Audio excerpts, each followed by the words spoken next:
Hello दोस्तों, आप सभी को मेरा नमस्कार।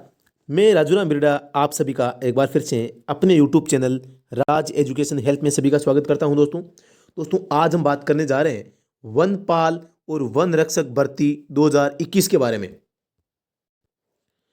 दोस्तों आप सबको पता होगा कि जो वनपाल और वनरक्षक भर्ती 2021 आई है, वो इतने दिन जो पूर्व में जितनी भी भर्तियां आई है दोस्तों, उनको जो वन विभाग होता था, जैसे उदयपुर में है, बीकानेर में है, प्रत्येक जो जिले में वन विभाग है कार्यरत है जिस जिले में, तो दोस्तों संबंधित जिले के द्वारा ही इस परीक्षा या इस प्रकार की भर्ती का आयोजन है वो करवाया जाता था। लेकिन दोस्तों अब की बार है इसका जो जिम्मा है दोस्तों राजस्थान कर्मचारी चयन आयोग, जिसे अंग्रेजी में RSMSS भी कहते हैं, दोस्तों इसके जिम्मे रखा गया है। तो दोस्तों आपका जो वनपाल और वनरक्षक भर्ती का जो पेपर है वो किस प्रकार का होगा, इसमें किस प्रकार के प्रश्न पूछे जा सकते हैं, तो दोस्तों उन पर आज हम चर्चा करने वाले हैं।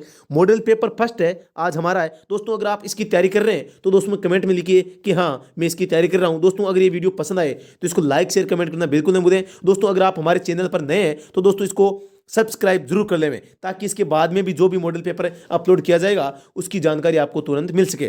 दोस्तों आप अपनी तैयारी है इसके माध्यम से परख सकते हैं कि मैं कितना तैयार हूं इस पर भर्ती के लिए। तो दोस्तों शुरू करते हैं ये वीडियो।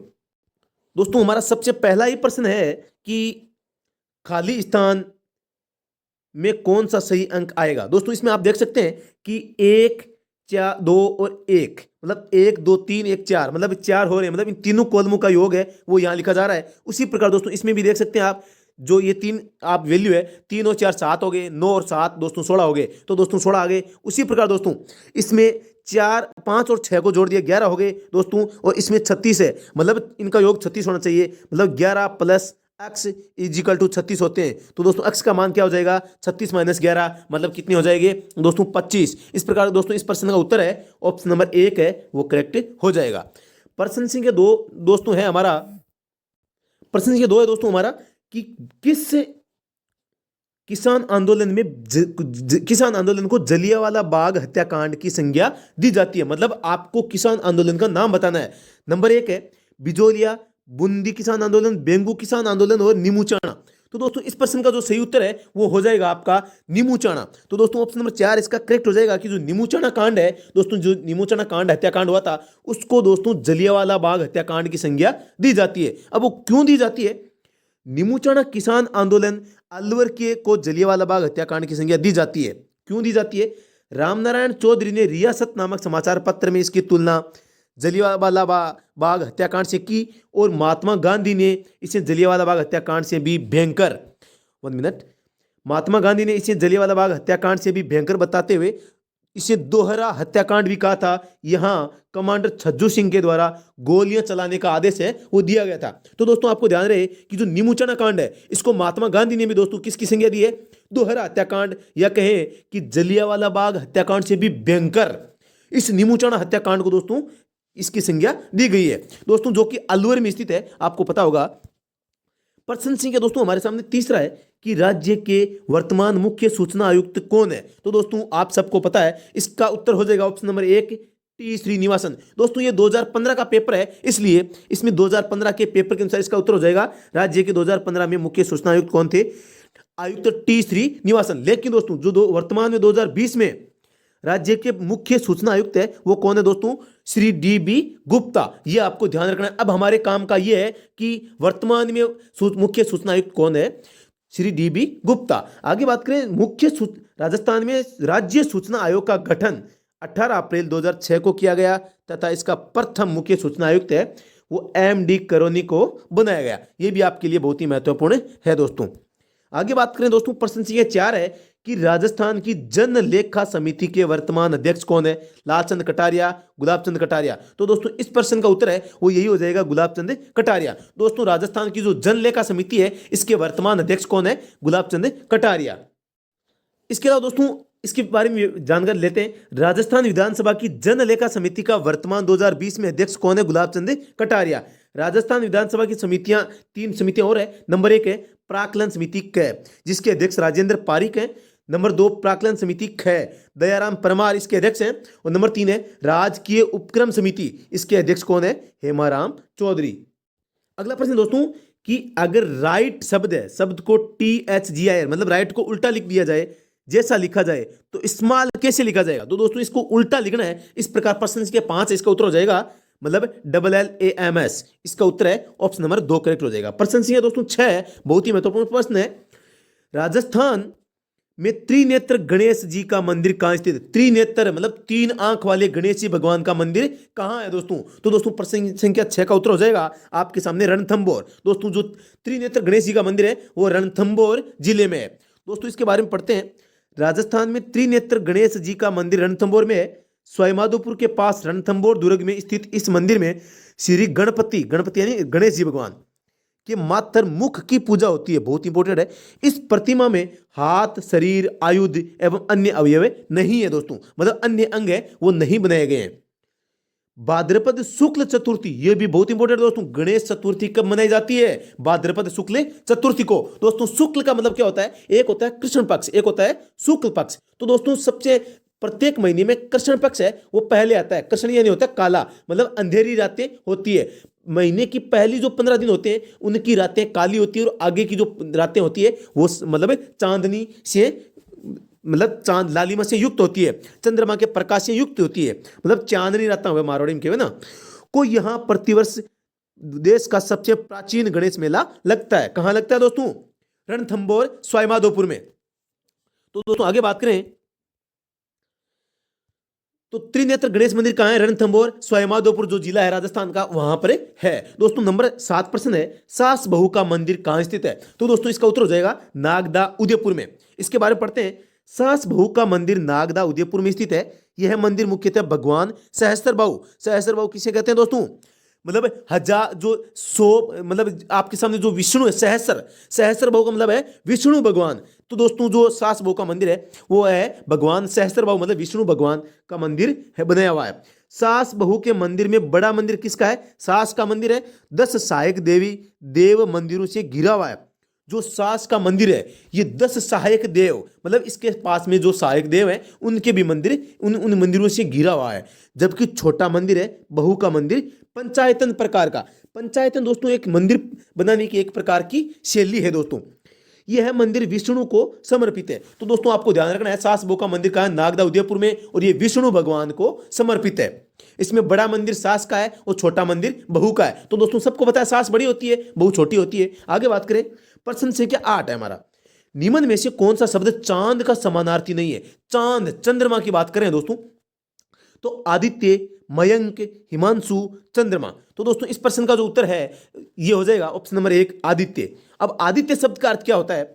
आदित्य शब्द चांद का समानार्थी शब्द नहीं है, यह देवता का समानार्थी शब्द है। तो दोस्तों आदित्य आपको ध्यान रखना है, आदित्य किसे कहते हैं दोस्तों? देवता को, भगवान को हम आदित्य कहते हैं। आगे है दोस्तों कि चांद के समानार्थी शब्द निम्न है: चंद्रमा, चंद्र, शशि, हिमकर, राकेश, रजनीश, हिमांशु, मयंक, विधु, सुधाकर, कलानिधि, निशापति और शशांक।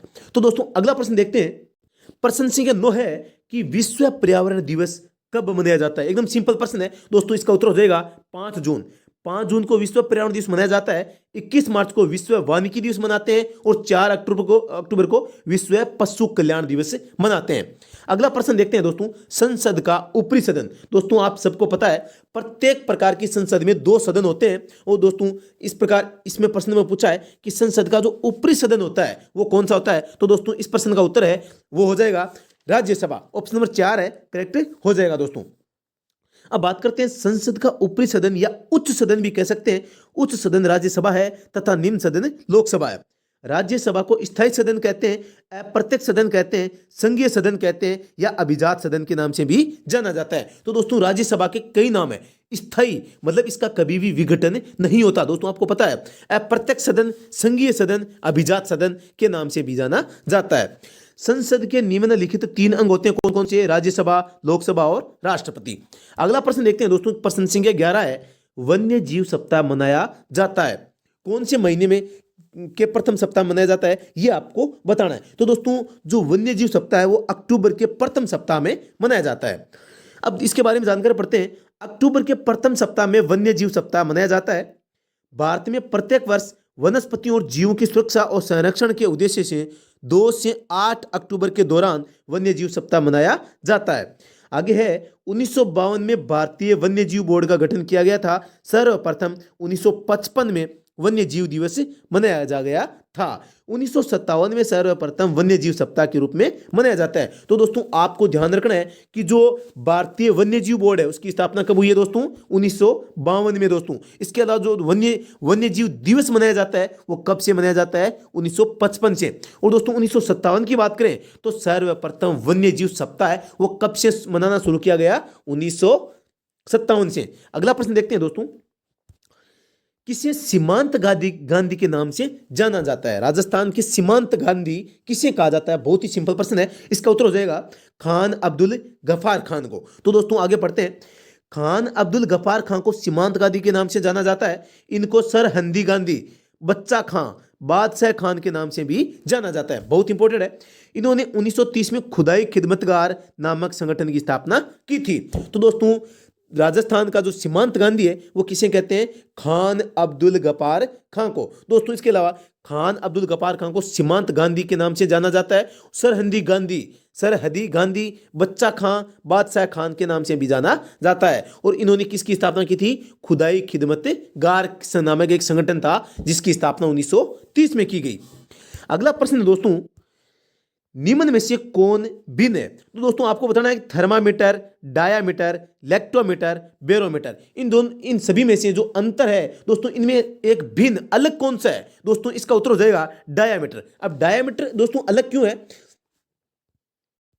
इसमें दोस्तों सबसे पहले बात करूं मैं थर्मामीटर की। थर्मामीटर दोस्तों आप सबको पता है ताप मापने का यंत्र होता है। नंबर 2 लेक्टोमीटर की बात करें तो दोस्तों लेक्टोमीटर वो दूध में पानी की मात्रा है उसको मापने में काम आता है। उसी प्रकार जो बैरोमीटर है उसकी बात करें तो दोस्तों ये वायु दाब होता है उसको मापने का काम करता है। लेकिन जो दोस्तों उत्तर है हमारा डायामीटर, ये डायामीटर क्या होता है दोस्तों? ये एक प्रकार का जो वृत्त होता है आपके वर्त में दोस्तों, जो वर्त की परिधि है ये वर्त की परिधि हो गई, परिधि को स्पर्श करती हुई जो रेखा खींची जाती है ये दोस्तों डायामीटर कहलाती है, जो किसी वृत्त के गोल क्षेत्र के बीचों बीच से खींची जाती हो।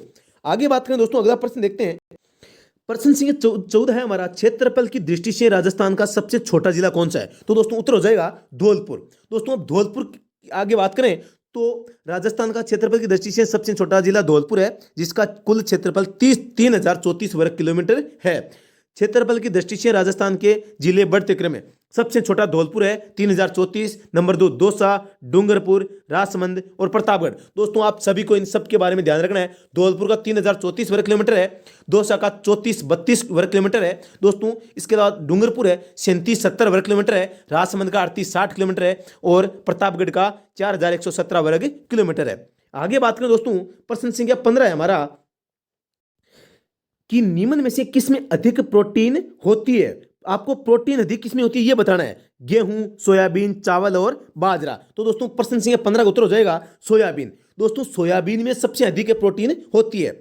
सोयाबीन में सर्वाधिक प्रोटीन पाया जाता है। सोयाबीन में 38 से 40% प्रोटीन, 22% तेल, 21% कार्बोहाइड्रेट और 12% नमी तथा 5% भस्म पाई जाती है। मतलब जो अवशेष है या जो कचरा है लास्ट में बचता है उसे कहते हैं भस्म। दोस्तों आगे बात करें, सोयाबीन एक प्रकार की खरीफ तिलहन की फसल है। दोस्तों आप सबको पता है फसल 2 प्रकार की होती है, खरीफ और रबी। जो खरीफ है ये उन्याड़ों की फसल बोलते हैं, जिसे हम चौमासे की या बारिश के मौसम में जो हम फसल करते हैं उसे खरीफ की फसल कहते हैं। एक होती है रबी की फसल जिसे हम उन्याड़े की फसल भी कहते हैं, जिसमें हम ट्यूबवेल से सिंचाई करते हुए इस फसल का मतलब लाभ लेते हैं।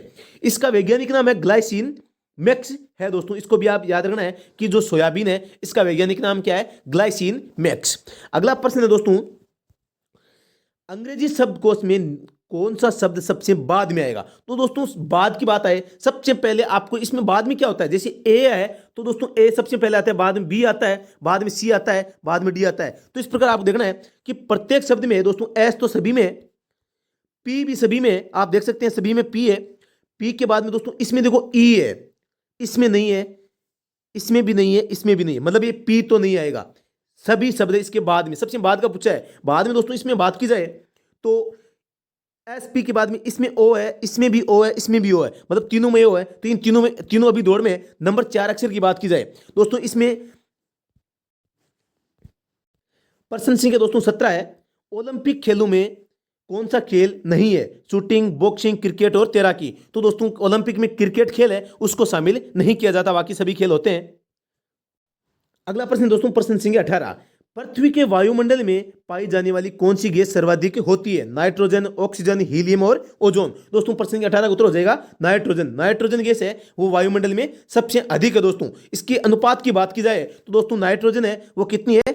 70.80। ऑक्सीजन है 20.95%।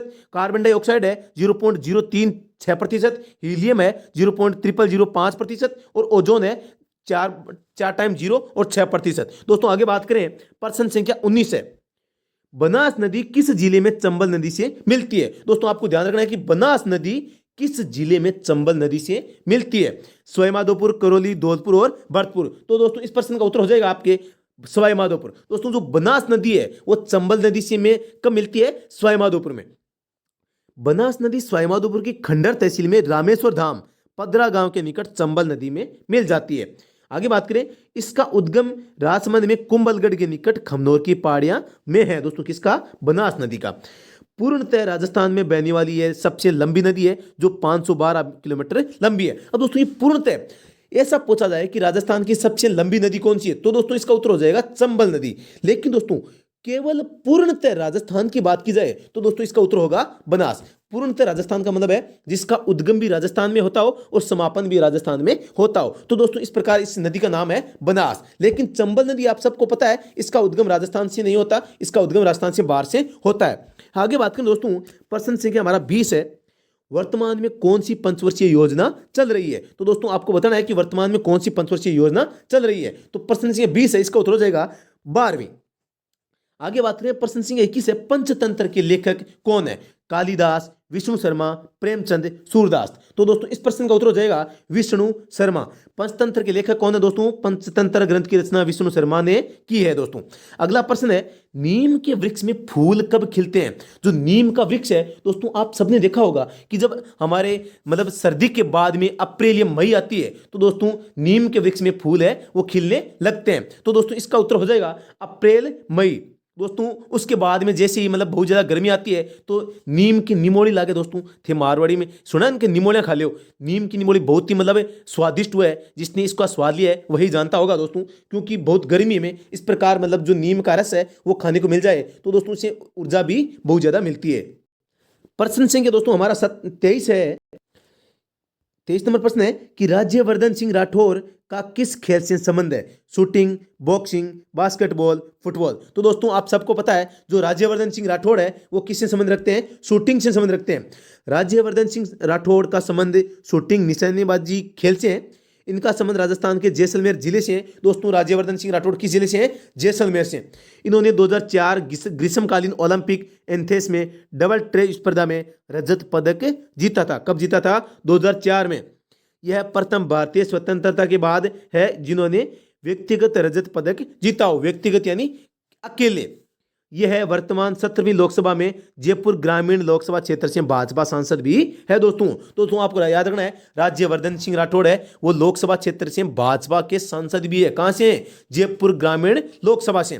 कौन सी लोकसभा में? 17वीं लोकसभा में। आगे बात करें दोस्तों, प्रश्न संख्या 24 है, पंचायती राज व्यवस्था का शुभारंभ किस जिले में हुआ? बहुत ही अच्छा प्रश्न है दोस्तों। आप सबको पता है कि जो 2 अक्टूबर 1959 को है सर्वप्रथम राजस्थान के नागौर जिले में जो बगदरी गांव है वहां से राजस्थान में पंचायती राज व्यवस्था की शुरुआत होती है। तो इसका उत्तर हो जाएगा नागौर।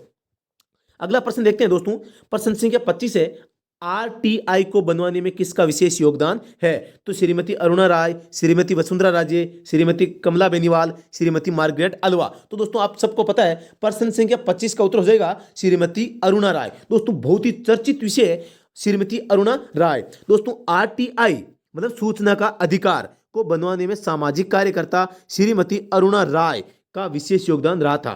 15 मई 2005 को सूचना का अधिकार अधिनियम 2005 संसद में पारित किया गया। दोस्तों जो सूचना का अधिकार अधिनियम 2005 है संसद में कब पारित किया गया? 15 मई 2005 को दोस्तों।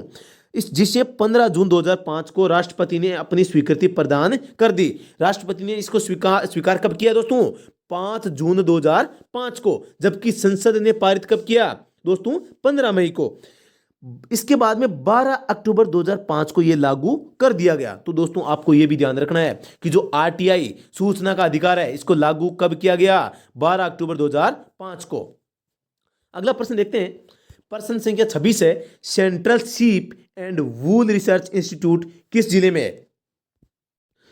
नंबर 1 टोंक, जयपुर, भरतपुर और अजमेर। तो दोस्तों प्रश्न संख्या 26 है, इसका उत्तर हो जाएगा हमारे ऑप्शन नंबर 1 टोंक, क्योंकि टोंक में क्या है? Central sheep and wool research institute, जिसे हिंदी में केंद्रीय भेड़ और ऊन अनुसंधान केंद्र या संस्थान। दोस्तों ये भी आपके लिए बहुत महत्वपूर्ण है, आपको अंग्रेजी का शब्द भी देखना है। मतलब जो भेड़ का जो केंद्र है, जो दोबारा देखते हैं, केंद्रीय भेड़ और ऊन अनुसंधान केंद्र या संस्थान दोस्तों कहाँ है? अविका नगर, टोंक में। इसकी स्थापना भारतीय कृषि अनुसंधान परिषद द्वारा 1962 में की गई। कहां की गई? अविका नगर, टोंक में। किसकी की गई? केंद्रीय भेड़ और ऊन अनुसंधान संस्थान की। इस संस्थान का मुख्य उद्देश्य क्या है? उत्तम किस्म की भेड़ों के बारे में अनुसंधान कर अधिक ऊन एवं मांस प्राप्त करना। अगला प्रश्न दोस्तों, प्रश्न संख्या हमारा 27 है, राजस्थान का 33वां जिला जो 2007 में बना किस संभाग में है? तो दोस्तों आपको सबका पता है, जो राजस्थान का 33वां जिला है वो प्रतापगढ़ है, जो कि 26 जनवरी 2008 को राजस्थान का 33वां जिला बना है। तो दोस्तों ये 2007 गलत लिख रखा है दोस्तों, इसकी 2007 में तो घोषणा हुई थी और 2008 में इसको औपचारिक रूप से मान्यता मिल गई थी। तो दोस्तों इसका एग्जैक्ट पूछ लिया जाए तो राजस्थान का प्रतापगढ़ जिला है वो 26 जनवरी 2008 को राजस्थान का 33वां जिला बना था। दोस्तों प्रतापगढ़ उदयपुर संभाग में स्थित है। आगे बात करें, आप यहां देख सकते हैं कि राजस्थान का 33वां जिला प्रतापगढ़ है, जिसे परमेश चंद्र कमेटी की सिफारिश पर, दोस्तों आपको यह भी ध्यान रखना है, कौन सी कमेटी है? परमेश चंद्र कमेटी की सिफारिश पर जिला बनाने की घोषणा 26 जनवरी 2008 को की गई तथा यह पूर्ण रूप से 1 अप्रैल 2008 को अस्तित्व में आया था। कब अस्तित्व में आया था दोस्तों? 1 अप्रैल 2008 को, जबकि घोषणा कब हुई है? 26 जनवरी 2008 को। और ये कहां स्थित है दोस्तों? उदयपुर संभाग में। उदयपुर संभाग में निम्न जिले आते हैं, उदयपुर, राजसमंद, डूंगरपुर, बांसवाड़ा, प्रतापगढ़ और चित्तौड़गढ़। दोस्तों अगला प्रश्न है, प्रश्न संख्या 28 है, मिट्टी में खारेपन एवं क्षारीयता की समस्या के समाधान हेतु किसका प्रयोग किया जाता है? बहुत ही महत्वपूर्ण प्रश्न है दोस्तों। आप बताइए खारेपन या क्षारीयता के लिए दोस्तों किसका इस्तेमाल किया जाता है? दोस्तों बहुत बार प्रश्न पूछा जा चुका दोस्तों, इसमें जिप्सम का इस्तेमाल किया जाता है। मिट्टी में खारेपन व क्षारीयता की समस्या के समाधान हेतु जिप्सम का प्रयोग किया जाता है। इसका उपयोग स्वास्थ्य एवं निर्माण उद्योग में भी किया जाता है। यह अधिकांशतः राजस्थान के नागौर जिले में पाया जाता है। तो दोस्तों आपको ध्यान रखना है कि जो खारेपन और क्षारीयता की समस्या होती है जमीन में, इसको दूर करने के लिए जिप्सम का इस्तेमाल किया जाता है। और दोस्तों जिप्सम है राजस्थान के नागौर जिले में सबसे अधिक पाई जाती है। प्रश्न संख्या दोस्तों हमारा 29 है, राजस्थान में भूरी मिट्टी का प्रसार किस नदी का प्रवाह क्षेत्र माना जाता है? बाणगंगा, नर्मदा, बनास और पार्वती। दोस्तों इस प्रश्न का उत्तर हो जाएगा आपके बनास नदी। दोस्तों बनास नदी है, इसकी जो मिट्टी है वो भूरी मिट्टी है। दोस्तों इसके अलावा बात करें, राजस्थान में भूरी मिट्टी अरावली पर्वतमाला के पूर्वी भाग में बनास एवं उसकी सहायक नदियों के क्षेत्र में पाई जाती है। राजस्थान में यह मिट्टी टोंक, सवाईमाधोपुर, बूंदी, भीलवाड़ा, उदयपुर तथा चित्तौड़गढ़ जिलों में पाई जाती है। इस मिट्टी में नाइट्रोजन और फॉस्फोरस लवणों का अभाव होता है। आगे बात करें दोस्तों, प्रश्न संख्या 30 है हमारा कि राजस्थान का सबसे पहला आदिवासी साक्षर जिला कौन सा है? आदिवासी होता है दोस्तों प्राचीन समय से बसा हुआ जो जिला होता है। नंबर 1 है प्रतापगढ़, बांसवाड़ा, डूंगरपुर और बारां। तो दोस्तों प्रश्न संख्या 30 है, इसका उत्तर हो जाएगा ऑप्शन नंबर 3 डूंगरपुर। दोस्तों राजस्थान का सबसे पहला आदिवासी साक्षर जिला कौन सा है? डूंगरपुर। अब बात करते हैं, राजस्थान का प्रथम आदिवासी साक्षर जिला डूंगरपुर है। राजस्थान में साक्षरता जनगणना 2011 के अनुसार कितनी है दोस्तों? 66.11। इसके अलावा बात करें तो कोटा की सबसे अधिक है 76.6 और सबसे कम किसके दोस्तों? जालोर की 54.9%। साक्षरता किसे कहते हैं दोस्तों? मतलब 7 या 7 से अधिक उम्र के वे व्यक्ति जो किसी भी एक भाषा को पढ़ या लिख सकते हैं या समझ सकते हैं, उन्हें दोस्तों साक्षर माना जाता है। आगे बात करें दोस्तों, प्रश्न संख्या 31 है, राजस्थान में इसबगोल की खेती के लिए जाना जाता है अजमेर, जालोर, भीलवाड़ा और कोटा। तो दोस्तों प्रश्न संख्या 31 है, इसका उत्तर हो जाएगा जालोर। दोस्तों जालोर में इसबगोल की खेती सबसे अधिक की जाती है। आगे देखते हैं, राजस्थान में इसबगोल की खेती के लिए जालोर जिला प्रसिद्ध है। विश्व में इसबगोल उत्पादन का 40% उत्पादन अकेले जालोर में होता है। विश्व में दोस्तों बहुत बड़ी बात है, विश्व में इसबगोल उत्पादन का केवल 40% हिस्सा है केवल जालोर जिले में होता है। देश के 95% इसबगोल का उत्पादन राजस्थान में होता है। मतलब राजस्थान का भी बहुत ही महत्वपूर्ण योगदान है। यह रबी की फसल है जिसका प्रयोग औषधि निर्माण में किया जाता है। अब आगे बात करें दोस्तों, प्रश्न संख्या 32 है, शुष्क वन अनुसंधान संस्थान कहां पर स्थित है? शुष्क वन अनुसंधान संस्थान है दोस्तों, इसको अंग्रेजी में क्या कहते हैं? एरिड फॉरेस्ट रिसर्च इंस्टीट्यूट, जिसे अंग्रेजी में हम आफरी भी कह सकते हैं। दोस्तों इसका मुख्यालय कहां है ये देखना है हमें। दोस्तों आपके सामने जोधपुर, उदयपुर, कोटा और जयपुर। दोस्तों आप जानते होंगे इसका संस्थान है वो कहां पर स्थित है दोस्तों? ये जोधपुर में है। क्या? शुष्क वन अनुसंधान संस्थान कहां पर है? जोधपुर में। शुष्क वन अनुसंधान संस्थान, जिसे हम आफरी भी कहते हैं, के बारे में महत्वपूर्ण तथ्य। आफरी का पूरा नाम क्या है? Arid forest research institute. इसकी स्थापना 1985 में भारत सरकार के द्वारा की गई। उद्देश्य क्या है? मरुस्थलीय क्षेत्रों में वन का विकास करना। दोस्तों इसका मुख्य उद्देश्य है किसका दोस्तों? शुष्क वन अनुसंधान संस्थान जोधपुर, जिसे अंग्रेजी में हम आफरी जोधपुर भी कहते हैं, जिसकी स्थापना भारत सरकार के द्वारा 1985 में की गई थी। कहां की गई थी? आफरी की स्थापना दोस्तों जोधपुर में की गई थी, जिसे अंग्रेजी में एरिड फॉरेस्ट रिसर्च इंस्टीट्यूट कहते हैं दोस्तों। प्रश्न संख्या 33 है, निम्न में से रबी की फसल नहीं है। रबी यानी दोस्तों उन्हाळे की फसल कोनी आप बतानी था। गेहूं, चना, सरसों, बाजरा। बाजरा दोस्तों ध्यान है कि बारिश के मौसम में बोया जाता है, तो दोस्तों इस प्रश्न का उत्तर हो जाएगा बाजरा। अगला प्रश्न देखते हैं दोस्तों। प्रश्न संख्या हमारा 34 है, एक विद्युत रेल पूर्व से पश्चिम की तरफ जा रही है। हवा का बहाव पश्चिम से पूर्व की तरफ है। रेल का धुआं किस दिशा में जाएगा? दोस्तों आपको बताना है कि जो रेल है वो किधर से किधर जा रही है? पूर्व से मतलब पश्चिम की दिशा में जा रही है, और हवा है इसके विपरीत दिशा में जा रही है, तो धुआं किधर जाएगा आपको ये बताना है दोस्तों। बहुत ही अच्छा प्रश्न है, लेकिन समझा जाए तो दोस्तों एकदम सिंपल है। तो दोस्तों आप सबको पता है जिधर हवा जाएगी उधर ही धुआं जाएगा, तो दोस्तों इसका उत्तर हो जाएगा पूर्व दिशा में। ऑप्शन नंबर 1 है करेक्ट हो जाएगा। प्रश्न संख्या दोस्तों 35 है, राजस्थान में फीडर नहर किस जगह समाप्त होती है? दोस्तों आप सबको पता है जो राजस्थान नहर है, इंदिरा गांधी नहर है, उसको दोस्तों इसका जो राजस्थान में प्रवेश होता है उसे दोस्तों राजस्थान में फीडर नहर कहा जाता है। तो दोस्तों इसमें यह पूछा गया है कि राजस्थान में फीडर नहर किस जगह समाप्त होती है? लक्कुवाली, मसूतावाली, सूरतगढ़ और बिरदवाल। दोस्तों प्रश्न संख्या 35 का उत्तर हो जाएगा मसीतावाली हेड, हनुमानगढ़ में। राजस्थान में फीडर नहर हनुमानगढ़ जिले के मसीतावाली में समाप्त होती है। इंदिरा गांधी नहर को 2 भागों में विभाजित किया गया है, जो निम्न प्रकार है। नंबर 1 है राजस्थान फीडर या इंदिरा गांधी फीडर।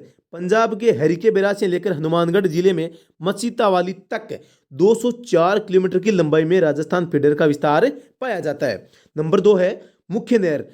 हनुमानगढ़ जिले में मसीतावाली से लेकर गंगानगर तथा बीकानेर होते हुए जैसलमेर में मोहनगढ़ तक 445 किलोमीटर की लंबाई में मुख्य नहर का विस्तार पाया जाता है। मतलब जो मसीतावाली हेड है वहां से लेकर राजस्थान में जो आगे मोहनगढ़ जैसलमेर तक जो ये इसकी लंबाई है 445 किलोमीटर है दोस्तों। इसके अलावा दोस्तों बात करें जो पंजाब के हरिके बैराज से लेकर दोस्तों हनुमानगढ़ तक जो मसीतावाली हनुमानगढ़ है वहां तक इसकी लंबाई है 204 किलोमीटर। तो दोस्तों राजस्थान में पूछ लिया जाए कि राजस्थान में जो फीडर नहर है इसका किस जगह समाप्त होती है? मसीतावाली हनुमानगढ़ में।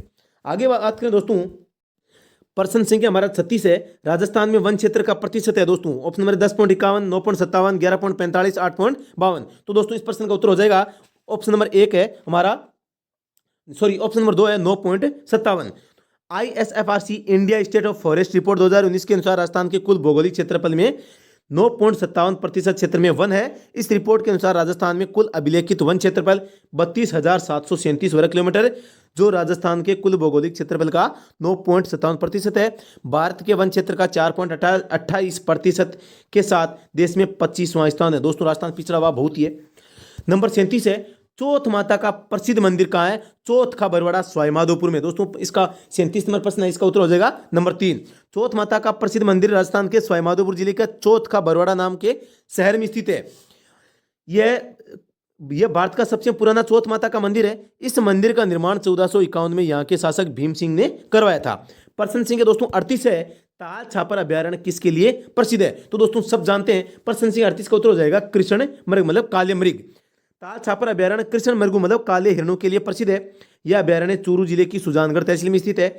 बीकानेर महाराजा गंगा सिंह ने 1920 में हनुमानगढ़ सूरतगढ़ क्षेत्र में काले हिरण लाकर छोड़े थे। तो दोस्तों ये भी ध्यान में रखना है, 1920 में कहाँ? हनुमानगढ़ और सूरतगढ़ में। किसने? गंगा सिंह ने क्या छोड़े थे? काले हिरण। प्रश्न संख्या हमारा 39 है, ओकलवुड फॉसिल पार्क किस जिले में है? दोस्तों इसका उत्तर हो जाएगा जैसलमेर। आक्कलवुड फॉसिल पार्क राजस्थान के जैसलमेर जिले में है। आक्कल गांव जैसलमेर से 17 किलोमीटर दूर जैसलमेर बाड़मेर मार्ग पर स्थित इस क्षेत्र में जीव अवशेष पार्क बनाया गया है, मतलब जीवों के अवशेष पाए जाते हैं। यहाँ से 21 हेक्टेयर क्षेत्रफल में 18 करोड़ वर्ष पूर्व जुरासिक काल के सागरीय जीवाश्म मिलते हैं। जो सागर में जो जीव होते हैं उनके जीवाश्म हमें मिलते हैं। यहाँ से विश्व में प्राचीनतम लकड़ी के अवशेष मिले हैं। प्रश्न संख्या हमारा 40 है, बेणेश्वर धाम किन 3 नदियों के संगम पर है? माही, सोम, जाखम। दोस्तों प्रश्न संख्या ऑप्शन नंबर 3 है हमारा करेक्ट हो जाएगा। दोस्तों इसमें बेणेश्वर धाम सोमाई जाखम नदियों के संगम पर डूंगरपुर जिले के नवाटापुरा गांव में स्थित है। इसे वागड़ का पुष्कर एवं वागड़ का कुंभ भी कहते हैं। दोस्तों आगे प्रश्न की बात करें, इससे पहले बात करें कि इस मंदिर पर माघ शुक्ल एकादशी से माघ शुक्ल पूर्णिमा तक जनजाति विशिष्टता भाव वाला भव्य मेला लगता है। यह मेला भगवान शिव को समर्पित है। कौन सा दोस्तों? जो सोमाई जाखम, जो ये त्रिवेणी संगम है, इन नदियों के संगम पर जो मेला बढ़ता है, जो बेणेश्वर मेला कहा जाता है। नंबर 41 है दोस्तों, प्रश्न संख्या 41 का उत्तर हो जाएगा। प्रश्न है कि निम्न में से नेशनल पार्क नहीं है? Desert national park Jaisalmer, Ranthambore national park Sawai Madhopur, Keoladeo राष्ट्रीय उद्यान भरतपुर, मुकुंदरा नेशनल पार्क कोटा। तो दोस्तों इस प्रश्न का उत्तर है वो हो जाएगा डेजर्ट नेशनल पार्क जैसलमेर। दोस्तों ये हमारा जो राष्ट्रीय उद्यान है वो नहीं है, बाकी जो 3 है हमारे राजस्थान के राष्ट्रीय उद्यान है। दोस्तों इसके अलावा दोस्तों बात करें, राष्ट्रीय मरु उद्यान desert national park Jaisalmer national park नहीं है। यह जैसलमेर एवं बाड़मेर में फैला हुआ है। इसका कुल क्षेत्रफल 3162 किलोमीटर है। इसकी स्थापना 1980-81 में हुई थी। राजस्थान का सबसे बड़ा अभ्यारण्य कौन सा है? Desert national park Jaisalmer. दोस्तों इसमें नाम तो डेजर्ट नेशनल पार्क आ रहा है, लेकिन दोस्तों ये नेशनल पार्क है नहीं। इसमें राज्य पक्षी गोडाउन, जिसे हम अंग्रेजी में ग्रेट इंडियन बस्टर्ड भी कहते हैं, सर्वाधिक पाया जाता है। यहाँ इसका प्रजनन केंद्र भी स्थापित है। आगे बात करें दोस्तों, प्रश्न संख्या 42 है, बांस किस श्रेणी में आता है? वृक्ष, झाड़ी, घास या परापरोही। तो दोस्तों प्रश्न संख्या 42 है, इसका उत्तर हो जाएगा घास। दोस्तों बांस है एक प्रकार की घास की श्रेणी में आता है। बांस को घास की श्रेणी में रखा जाता है। यह सबसे लंबी घास होती है। इसे आदिवासियों का हरा सोना भी कहा जाता है। यह बांसवाड़ा, उदयपुर, सिरोही एवं कोटा जिले में भी पाया जाता है। बांसवाड़ा का नाम बांस के वृक्षों की अधिकता के कारण ही रखा गया था। यह लकड़ी स्टिक तथा अगरबत्ती बनाने के काम में आती है। वानस्पतिक नाम क्या है? बम्बूस वुल्गेरिस। आगे बात करें दोस्तों, प्रश्न संख्या 43 है, चमगादड़ है। चमगादड़ क्या है? पक्षी, सरीसृप, अभ्यचारी या स्तनधारी। तो प्रश्न संख्या हमारा जो 43 है, इसका उत्तर हो जाएगा स्तनधारी। दोस्तों स्तनधारी किसे कहते हैं आप सबको पता होगा। चमगादड़ आकाश में उड़ने वाला एक स्तनधारी प्राणी है। विश्व में सर्वाधिक चमगादड़ अमेरिका में पाए जाते हैं। चमगादड़ स्तनधारी जीवों में एकमात्र ऐसा जीव है जो उड़ सकता है। यह पेड़ों पर उल्टा लटकता है और गुफा से उड़ते समय यह हमेशा बाई दिशा की तरफ मुड़ता है। दोस्तों ये भी एक बहुत ही बड़ी बात आपको याद रखनी है कि एक ऐसा पक्षी जो दोस्तों किधर मुड़ता है? दोस्तों उड़ते समय हमेशा बाई दिशा की तरफ मुड़ता है। प्रश्न संख्या हमारा 44 है दोस्तों, जयपुर में कांग्रेस का चिंतन शिविर कब आयोजित किया गया? दोस्तों प्रश्न संख्या 44 का उत्तर हो जाएगा 18 से 20 जनवरी 2013 में। प्रश्न संख्या हमारा दोस्तों 45 है, मारवाड़ का सागवान किसको कहा जाता है? दोस्तों शीशम, नीम, खेजड़ी, रोहिड़ा। तो दोस्तों प्रश्न संख्या जो हमारा 45 है, इसका उत्तर हो जाएगा दोस्तों ऑप्शन नंबर 4 रोहिड़ा। मारवाड़ का सागवान रोहिड़ा को कहते हैं। मारवाड़ का सागवान रोहिड़ा को कहा जाता है। इसे राजस्थान का राज्य पुष्प भी कहा जाता है। दोस्तों वानस्पतिक नाम क्या है? टिक्कोमेला अंडुलेटा। टिक्कोमेला अंडुलेटा बहुत ही ध्यान रखने योग्य है। राज्य पुष्प है टिक्कोमेला अंडुलेटा। कौन है? रोहिड़ा। अन्य नाम क्या है? राजस्थान का सागवान, मारवाड़ टीक यानी सागवान, मरुशोभा सर्वाधिक पश्चिमी राजस्थान में पाया जाता है। अब है डेसिबल किसका मापक है? बहुत ही सिंपल प्रश्न है। दाब, ध्वनि, शक्ति और ताप। दोस्तों इस प्रश्न का उत्तर है हमारे हो जाएगा ध्वनि। मतलब जो डेसिबल है वो ध्वनि को मापने का काम करता है। ध्वनि को डेसिबल में मापते हैं। नंबर 47 है, अमृता देवी मृगवन कहाँ स्थित है? मंडोर में, फलोदी में, खेजड़ली में, ओसिया में। तो दोस्तों इस प्रश्न का जो उत्तर है वो हो जाएगा खेजड़ली में। सबको पता है खेजड़ली में जो एक कांड हुआ था उसमें अमृता देवी शहीद हुई थी। अमृता देवी मृगवन जोधपुर जिले के खेजड़ली गांव में स्थित है। इस मृगवन का नामकरण वृक्षों को बचाने के लिए अपने प्राण देने वाली अमर शहीद अमृता देवी के नाम पर पड़ा है। दोस्तों आगे बात करें, प्रश्न संख्या 48 है, इंदिरा गांधी नहर का उद्गम स्थल कहाँ से है? भाखड़ा बांध, हरिके बैराज, गोविंद सागर बांध, गोमुख। दोस्तों ये पीछे भी आ चुका है। तो दोस्तों इसका प्रश्न का उत्तर हो जाएगा हरिके बैराज। इंदिरा गांधी नहर का उद्गम पंजाब में फिरोजपुर के निकट सतलज व्यास नदियों, दोस्तों ध्यान रखना है, सतलज और व्यास नदियों के संगम पर बने हरिके बैराज से होता है। इसे राजस्थान की लाइफ लाइन, जीवन रेखा भी कहा जाता है। यह राजस्थान की सबसे बड़ी नहर सिंचाई परियोजना है, सबसे बड़ी। इस नहर का प्रारूप बीकानेर रियासत के सिंचाई अभियंता डॉक्टर कंवर सेन ने बनाया था। दोस्तों बहुत ही इंपॉर्टेंट है, जो बीकानेर रियासत के सिंचाई अभियंता थे, कौन थे? डॉक्टर कंवर सेन। दोस्तों इन्होंने इसकी जो प्रारूप है या रूपरेखा है वो तैयार की थी। प्रश्न संख्या 49 है, राजस्थान का राज्य पक्षी है। दोस्तों एकदम सिंपल है, राजस्थान का राज्य पक्षी दोस्तों गोडाउन है। राजस्थान का राज्य पक्षी गोडाउन, जिसे हम ग्रेट इंडियन बस्टर्ड भी कहते हैं, 1981 में राज्य पक्षी घोषित किया गया। वैज्ञानिक नाम क्या है? एरिडियोटिस निग्रीसेप्स। दोस्तों ये आपको नाम भी याद रखना है। राजस्थान में सर्वाधिक कहाँ है? राष्ट्रीय मरु उद्यान जैसलमेर। दोस्तों ये इस नाम में तो राष्ट्रीय आ रहा है, लेकिन ये राष्ट्रीय उद्यान है नहीं। कौन? जैसलमेर। इसके अलावा दोस्तों बात करें तो गोडाउन के संबंध में, इसके संरक्षण हेतु गोडाउन संरक्षण अधिनियम 2013 बनाया गया है। गोडाउन प्रजनन केंद्र जैसलमेर राष्ट्रीय मरुद्यान में है, जोधपुर में जंतुआलय, बारा में सोरसन। दोस्तों ये सभी भी क्या है? गोडाउन से संबंध रखते हैं। आगे बात करें दोस्तों अगला प्रश्न है कि बनी ठनी चित्र शैली कहाँ की है? तो दोस्तों ब्यावर, किशनगढ़, देवली, प्रतापगढ़। तो दोस्तों प्रश्न संख्या जो 50 है, इसका उत्तर हो जाएगा किशनगढ़। जो बनी ठनी चित्र शैली कहाँ की है? किशनगढ़ की। बनी ठनी किशनगढ़ चित्र शैली का चित्र है। इस चित्र को किशनगढ़ के चित्रकार मोरध्वज निहालचंद ने बनाया था। दोस्तों इसको भी चित्रकार का नाम भी याद रखना है, मोरध्वज निहालचंद। भारत सरकार ने 5 मई 1973 को बनी ठनी पर एक डाक टिकट भी जारी किया है। दोस्तों कब किसने किया है? भारत सरकार ने क्या किया है? डाक टिकट जारी। दोस्तों कब किया है? 5 मई 1973। और दोस्तों जो ये बनी ठनी है क्या है? एक प्रकार का चित्र है। किस शैली का? किशनगढ़ शैली का। किशनगढ़ चित्र शैली को प्रकाश में लाने का श्रेय डॉक्टर एरिक डिकिंसन और फयाज अली को है। दोस्तों ये भी ध्यान रखने योग्य बात है कि जो किशनगढ़ चित्र शैली है, इसको प्रकाश में लाने का श्रेय किसको है? डॉक्टर एरिक डिकिंसन और फयाज अली को। दोस्तों ये भी ध्यान रखना है। इसको एरिक डिक्सन ने भारतीय कला इतिहास की मोनालिसा कहा है। दोस्तों जो बनी ठनी पेंटिंग है, इसको भारतीय कला इतिहास की मोनालिसा किसने कहा है? दोस्तों किसने कहा है? एरिक डिक्सन ने। आगे बात करें दोस्तों, प्रश्न संख्या 51 है हमारा कि ब्रह्मा जी का मंदिर कहाँ स्थित है? तो दोस्तों इसका उत्तर हो जाएगा पुष्कर में। ब्रह्मा जी का मंदिर पुष्कर अजमेर में स्थित है। इसका निर्माण 14वीं शताब्दी में हुआ था। यह विश्व में ब्रह्मा का एकमात्र मंदिर है जहां विधिवत पूजा अर्चना की जाती है। इस मंदिर का निर्माण गोकुल चंद पारिक ने करवाया था। प्रश्न संख्या दोस्तों 52 है, ब्रह्मांड का सबसे छोटा ग्रह कौन सा है? बृहस्पति, मंगल, बुध और इनमें से कोई नहीं। तो दोस्तों आप सब जानते हैं कि जो ब्रह्मांड का सबसे छोटा ग्रह कौन सा है? बुध ग्रह। बुध ब्रह्मांड यानी सौरमंडल का सबसे छोटा ग्रह है। यह सूर्य का सबसे निकटतम ग्रह भी है। वायुमंडल का अभाव होने के कारण बुध ग्रह पर जीवन संभव नहीं है। किस कारण नहीं है? वायुमंडल नहीं होने के कारण।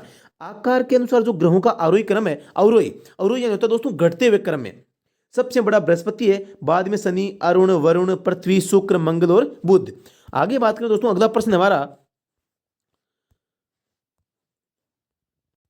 राजस्थान का एकमात्र पर्यटक हिल स्टेशन किस जिले में है? उदयपुर, सिरोही, प्रतापगढ़ और डूंगरपुर। दोस्तों प्रश्न संख्या 53 का उत्तर हो जाएगा सिरोही में। अभी दोस्तों इसके बारे में जानकारी लेते हैं। राजस्थान का एकमात्र पर्यटक हिल स्टेशन सिरोही जिले में स्थित है। सिरोही में स्थित माउंट आबू राजस्थान का एकमात्र पर्यटक हिल स्टेशन है। माउंट आबू राजस्थान में सर्वाधिक वर्षा वाला एवं सर्वाधिक आर्द्रता यानी नमी, वातावरण में नमी को कहते हैं दोस्तों आर्द्रता वाला स्थान भी है। इसे राजस्थान का शिमला कहते हैं। अब दोस्तों हिल यानी होता है चोटी या जो पीक, जो हमारी सर्वोच्च चोटी होती है उसको सबसे ऊंचे स्थान को कहते हैं। तो दोस्तों राजस्थान का एकमात्र पर्यटक हिल स्टेशन कहाँ है? सिरोही जिले में। आगे बात करें दोस्तों प्रश्न है, मत्स्य संघ में कौन सी रियासत शामिल नहीं थी? दोस्तों सबको पता है अलवर, भरतपुर, धौलपुर, करौली, ये 4 जिले हैं मत्स्य संघ में शामिल थे। तो अलवर सही है, सवाईमाधोपुर बिल्कुल नहीं होगा दोस्तों, यही इसी का उत्तर है। करौली होगा, भरतपुर होगा। मत्स्य संघ में सवाईमाधोपुर रियासत शामिल नहीं थी। मत्स्य संघ के बारे में महत्वपूर्ण तथ्य, रियासत कौन कौन सी थी? अलवर, भरतपुर, धौलपुर और करौली। इनके अलावा दोस्तों नीमराना ठिकाना जो कि अलवर में है, उसको भी मत्स्य संघ में शामिल किया गया था। अब बात करें राज प्रमुख, धौलपुर के शासक उदयभान सिंह को बनाया गया। प्रधानमंत्री शोभाराम कुमावत को बनाया गया। उद्घाटन है दोस्तों आपको 18 मार्च 1948 को के.एम. मुंशी के द्वारा किया गया था दोस्तों। इस प्रकार प्रश्न संख्या जो 54 है इसका उत्तर हो जाएगा सवाई माधोपुर। प्रश्न संख्या हमारा 55 है, जल में फ्लोराइड की अधिक मात्रा होने से कौन सा रोग होता है? अस्थि रोग, श्वास रोग, किडनी रोग, हृदय रोग। दोस्तों प्रश्न संख्या जो 55 है हमारा, इसका उत्तर क्या हो जाएगा?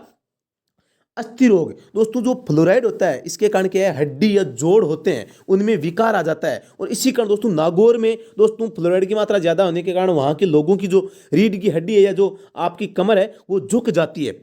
जल में फ्लोराइड की मात्रा अधिक होने से अस्थि रोग हो जाता है। इसकी अधिक मात्रा शरीर में फ्लोरोसिस नामक विकार उत्पन्न करती है और कम मात्रा मसूड़ों की सड़न जैसे विकार उत्पन्न करती है। नागौर जिला इसका एकदम जीता जागता उदाहरण है दोस्तों। ग्रीन हाउस प्रभाव गैसों के मुख्य स्रोत कौन कौन से हैं? दोस्तों प्रश्न संख्या 56 है, इसका उत्तर हो जाएगा option number 1 carbon dioxide, chlorofluorocarbon और मीथेन। तो ये गैसें हैं वो ग्रीन हाउस प्रभाव गैसों के मुख्य स्रोत है।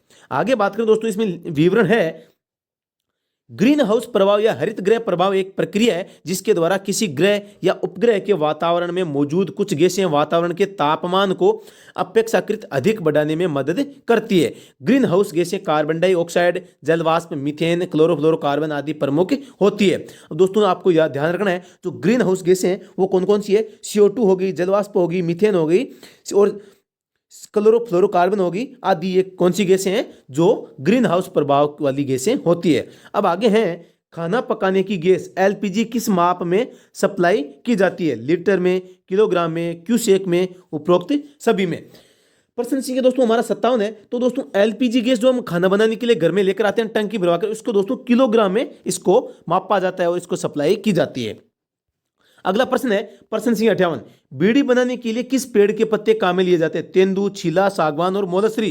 दोस्तों बिल्कुल सिंपल है, बीड़ी बनाने के लिए तेंदू के पत्ते को काम में लिए जाते हैं। तो दोस्तों ऑप्शन नंबर 1 है करेक्ट हो जाएगा। अगला प्रश्न, बात यह है कि तेंदू का वानस्पतिक नाम है क्या है? तो दोस्तों तेंदू का जो वानस्पतिक नाम है क्या है? डियोस्पिरस मेलन ऑक्सिलोम। तो दोस्तों इस प्रकार इसका नाम है, यह भी पूछा जा सकता है एग्जाम में, इसको भी आपको ध्यान में रखना है। आगे दोस्तों अगली प्रश्न की बात करें तो एक तथ्य और पढ़ लेते हैं कि तेंदू के पेड़ राजस्थान में सबसे अधिक बांसवाड़ा जिले में पाए जाते हैं। तेंदू से क्या बनाते हैं? दोस्तों तेंदू के पत्ते से बीड़ी बनाई जाती है।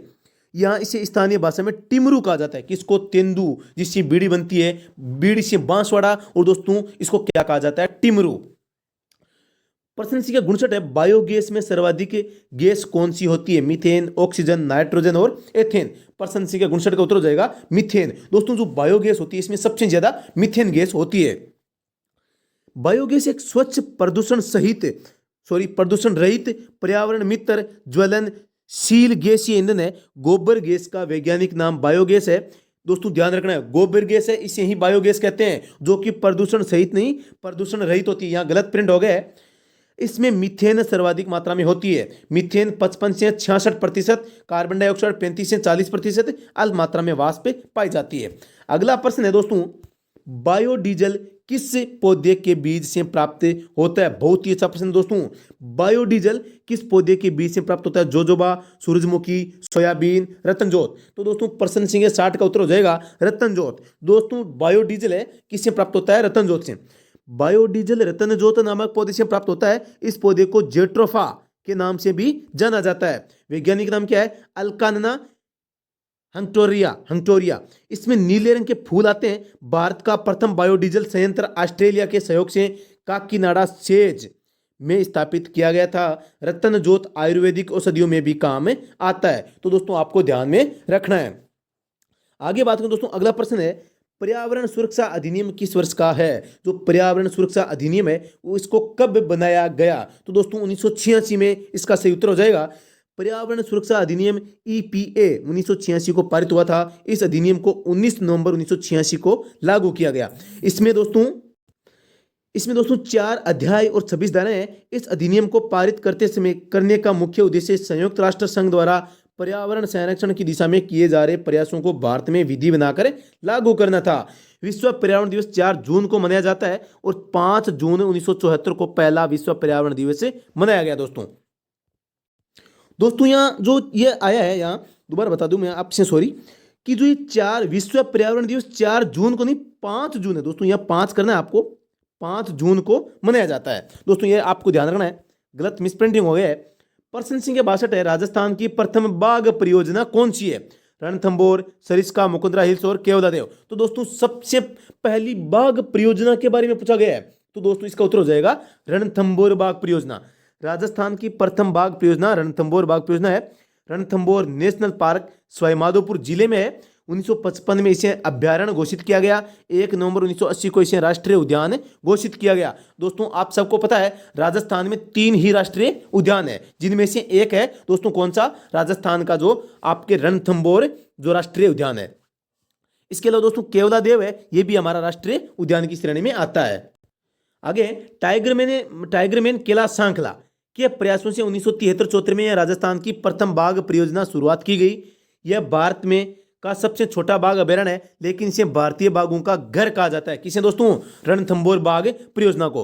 राजस्थान में सर्वाधिक बाघ इसी अभयारण्य में पाए जाते हैं। दोस्तों अगला प्रश्न है हमारा, प्रश्न संख्या 63 है, भारतीय वन सर्वेक्षण कार्यालय कहाँ स्थित है? हैदराबाद, दिल्ली, देहरादून और भोपाल। दोस्तों इस प्रश्न का उत्तर हो जाएगा आप सबको पता है जो भारतीय वन सर्वेक्षण कार्यालय कहाँ है दोस्तों? देहरादून में।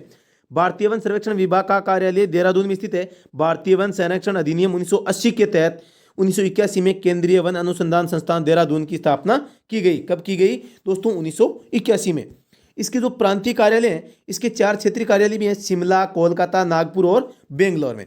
इस अधिनियम के तहत केंद्रीय वनस्पति अनुसंधान संस्थान लखनऊ की भी स्थापना की गई। प्रश्न संख्या दोस्तों अगला है 64, मानव को बीमारियों से लड़ने की प्रतिरोधक क्षमता प्रदान करती है। कौन करती है दोस्तों? लड़ने की प्रतिरोधक क्षमता। दोस्तों आप सबको पता है WBC मतलब व्हाइट, सफेद यानी होता है दोस्तों सफेद। तो दोस्तों आपको ध्यान रखना है श्वेत रुधिर कणिकाएं होती है, ये दोस्तों हमें छोटे मोटे प्रकार के जितने भी प्रकार के दोस्तों जो रोग होते हैं उनसे लड़ने की हमें शक्ति देते हैं। और ये छोटे मोटे जो जीवाणु विषाणु होते हैं जो हमारे लिए शरीर में काम के नहीं होते, उनको नष्ट करने का काम करते हैं।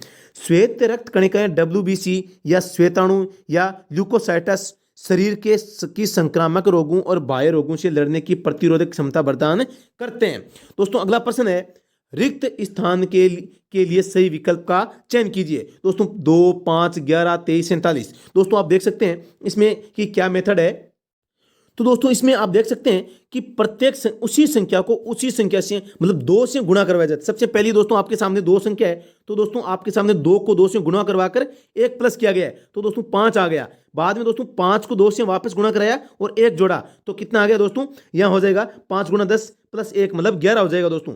11 को दोस्तों वापस आपके सामने 2 से गुणा कराया, 22 हो गए, 22 + 1 23 हो गए। उसी प्रकार 23 को 2 से गुणा करें, 23 दूनी 46 + 1 47। इसी प्रकार दोस्तों 47 के बाद में कौन सा आएगा ये पूछा है, तो दोस्तों 47 × 2 तो करने से 94 हो जाएगा, 94 + 1 95 हो जाएगा। इस प्रकार इस प्रश्न का उत्तर है तो दोस्तों कौन सा हो जाएगा? Option number 4। आगे बात करें दोस्तों कि रिक्त स्थान के लिए सही विकल्प का चयन करें। दोस्तों CFIL, तो दोस्तों आप सबको पता है कि C है 3 नंबर का है जो ABCD में आता है, और F है 6 नंबर का है। इसी प्रकार आगे जो इसमें दे रखा है, तो इसमें दोस्तों जैसे AB को छोड़ दिया, C लिख दिया, DE को छोड़ दिया, F लिख दिया, ABCDEF GH छोड़ दिया, I लिख दिया, JK छोड़ दिया, L लिख दिया। इस प्रकार L के बाद MN 2 को छोड़ के O लिखना है। तो दोस्तों प्रत्येक 2 अक्षरों को छोड़ के आगे का लिखना है। आगे दोस्तों बात करें प्रश्न संख्या हमारा 67 है, फिल्म का दोस्तों जिस प्रकार निर्देशक होता है, फिल्म का निर्देशक होता है, उसी प्रकार पत्रिका का क्या होता है दोस्तों, यह बताना है आपको। तो दोस्तों आप सब जानते हैं कि जिस प्रकार फिल्म का निर्देशक होता है उसी प्रकार पत्रिका का दोस्तों क्या होता है? संपादक होता है। तो दोस्तों ऑप्शन नंबर 1 है करेक्ट हो जाएगा। प्रश्न संख्या दोस्तों हमारा अगला है, दोस्तों प्रश्न संख्या हमारा 68 है, जिसमें पूछा गया है कि राजस्थान अनुसूचित जाति आयोग के वर्तमान अध्यक्ष। दोस्तों इन पुराने वालों से हमें कुछ मतलब नहीं है। वर्तमान में दोस्तों सुंदरलाल है, वो हमारे सुंदरलाल जी, श्री सुंदरलाल जी है, अनुसूचित जाति आयोग के अध्यक्ष हैं। इसी प्रकार 69 नंबर प्रश्न है, राजस्थान लोक सेवा आयोग के वर्तमान अध्यक्ष कौन है? तो दोस्तों आप सबको पता है, आप सबने नाम सुना होगा, भूपेंद्र यादव। दोस्तों भूपेंद्र जी यादव है, वो हमारे राजस्थान लोक सेवा आयोग के अध्यक्ष हैं दोस्तों। आगे बात करें दोस्तों, अगला प्रश्न है, निम्न में से विसंगत है, माउस, मॉनिटर, टेलीफोन, CPU। तो दोस्तों आप सब जानते हैं कि माउस, इस प्रश्न का उत्तर क्या हो जाएगा दोस्तों? प्रश्न संख्या 70 का ऑप्शन नंबर 3 टेलीफोन। दोस्तों आप सब जानते हैं माउस, मॉनिटर, सीपीयू ये कंप्यूटर के भाग हैं, जबकि टेलीफोन है एक प्रकार का दूरभाष या दूर संचार का एक उपकरण है दोस्तों। अगला प्रश्न है प्रश्न संख्या 71। राजस्थान में पशुओं के विकास एवं स्वास्थ्य संबंधी मुख्यमंत्री पशुधन निःशुल्क दवा योजना कब लागू की गई? तो दोस्तों बहुत ही महत्वपूर्ण प्रश्न है। तो आप सबको पता होगा कि तो दोस्तों प्रश्न सिंह एगोत्र का उत्तर हो जाएगा 15 अगस्त 2012। दोस्तों 15 अगस्त को इसकी घोषणा की गई थी। आगे बात करें दोस्तों प्रश्न सिंह 72 बीबी का मकबरा किसने बनवाया? तो दोस्तों प्रश्न सिंह 72 का उत्तर हो जाएगा औरंगजेब ने। बीबी के मकबरे का निर्माण मुगल बादशाह औरंगजेब ने करवाया था। यह औरंगाबाद महाराष्ट्र में स्थित है। इस मकबरे का गुंबद पूरी तरह संगमरमर के पत्थरों से बना हुआ है। अगला प्रश्न है मानव शरीर में पीयूष ग्रंथि किस अंग में स्थित होती है? पीयूष ग्रंथि जिसे मास्टर ग्रंथि भी कहते हैं, मस्तिष्क, गला, अग्नाशय, इनमें से कोई नहीं। तो दोस्तों इस प्रश्न का उत्तर हो जाएगा मस्तिष्क में। जो पीयूष ग्रंथि है वो मस्तिष्क में होती है। मानव शरीर में पीयूष ग्रंथि मस्तिष्क में पाई जाती है। ये एक अंतःस्रावी ग्रंथि है, मतलब इसका स्राव है वो अंतःस्रावण होता रहता है। इसका आकार मटर के दाने के समान होता है। यह मस्तिष्क के तल पर हाइपोथैलेमस के निचले हिस्से से निकला हुआ उभार है। दोस्तों अगला प्रश्न है कि पट्टुओं की हवेली कहाँ स्थित है? दोस्तों एकदम सिंपल है, बहुत बार आ चुका है, जैसलमेर में। अगला प्रश्न देखते हैं। पट्टुओं की हवेली से संबंधित महत्वपूर्ण तथ्य है पट्टुओं की हवेली जैसलमेर में स्थित है। इस हवेली का निर्माण गुमान चंद पटुआ, दोस्तों ध्यान रखना है, गुमान हवेली का किसको कोड होता है? गुमान, जो गुमान रखता है गुमान चंद ने पट्टुओं की हवेली का निर्माण करवाया था। यह हवेली अपने शिल्प एवं कलात्मक वैभव के लिए विख्यात है। इस हवेली को अब राष्ट्रीय स्मारक घोषित कर दिया गया है। नंबर 75 प्रश्न है खस घास पाई जाती है? तो दोस्तों इस प्रश्न का उत्तर हो जाएगा भरतपुर में। अगला प्रश्न दोस्तों 76 में, दोस्तों जो खस है इसका इस्तेमाल कहाँ किया जाता है ये भी ध्यान रखना है। खस घास का प्रयोग शरबत और इत्र बनाने में किया जाता है। प्रश्न संख्या 76 है राजस्थान विधानसभा की प्रथम महिला अध्यक्ष कौन थी? तो दोस्तों श्रीमती कमला, श्रीमती सुमात्रा सिंह, श्रीमती प्रभा ठाकुर, उपरोक्त में से कोई नहीं। तो दोस्तों राजस्थान विधानसभा की प्रथम महिला अध्यक्ष है श्रीमती सुमित्रा सिंह थी। दोस्तों ऑप्शन नंबर 2 है करेक्ट हो जाएगा। यह राजस्थान की 12वीं विधानसभा में अध्यक्ष पद पर रही थी। कौन सी विधानसभा में? 12वीं में। श्रीमती प्रतिभा पाटिल राजस्थान की प्रथम महिला राज्यपाल थी। राजस्थान की प्रथम महिला मंत्री कमला बेनीवाल थी। आगे है दोस्तों प्रश्न संख्या 77 है खाने का सोडा होता है? तो दोस्तों प्रश्न संख्या 77 का इसका उत्तर क्या हो जाएगा दोस्तों?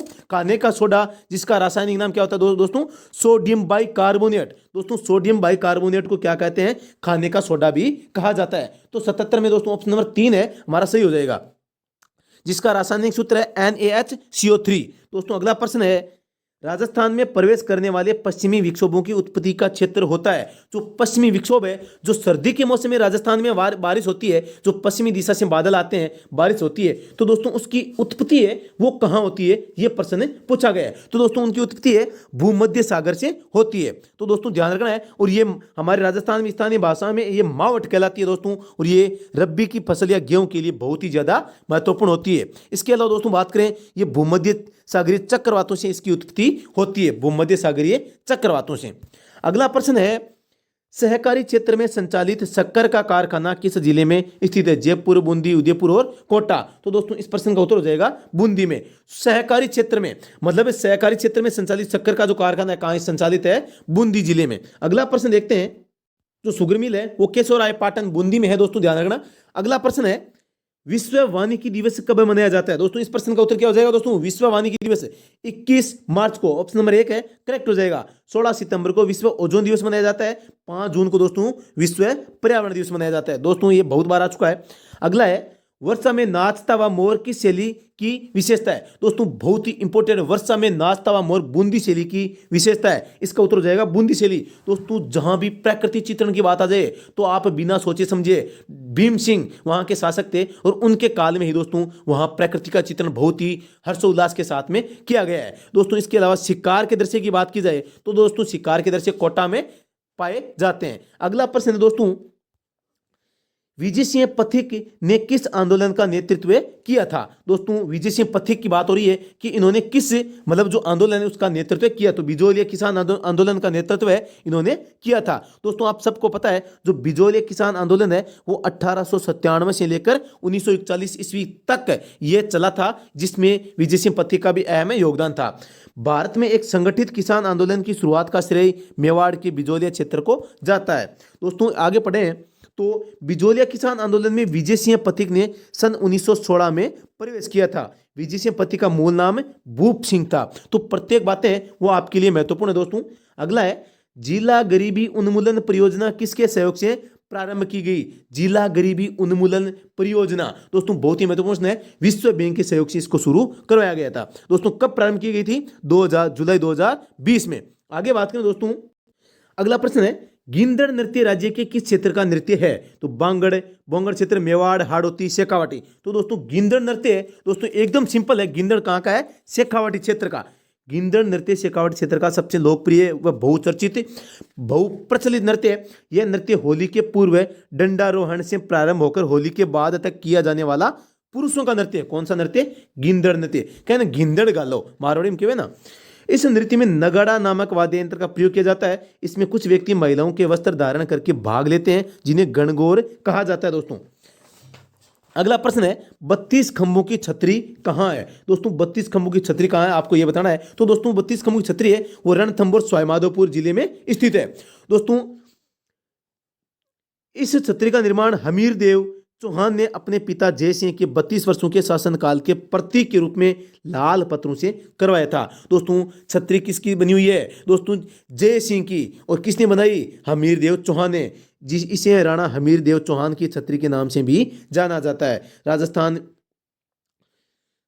राजस्थान में इसके अलावा 32 खंभों की छतरी जगन्नाथ कछवा की छतरी मांडलगढ़ भीलवाड़ा में भी स्थित है दोस्तों। तो राजस्थान में 32 खंभों की छतरी 2 छतरियां हैं। पहली कहाँ है दोस्तों? रणथंभौर सवाईमाधोपुर में। और दूसरी कहाँ है? जगन्नाथ कछवा की छतरी मांडलगढ़ भीलवाड़ा में है दोस्तों। अगला प्रश्न बात करें तो कत्था किस वृक्ष के तने के आंतरिक भाग से प्राप्त किया जाता है? तो दोस्तों जो कत्था होता है वो खेर वृक्ष के तने से प्राप्त किया जाता है। दोस्तों कत्था खेर वृक्ष के तने की छाल या टुकड़ों को उबाल कर प्राप्त किया जाता है। यह वृक्ष मुख्यतः उदयपुर, चित्तौड़गढ़, बूंदी, झालावाड़ और जयपुर में मिलता है।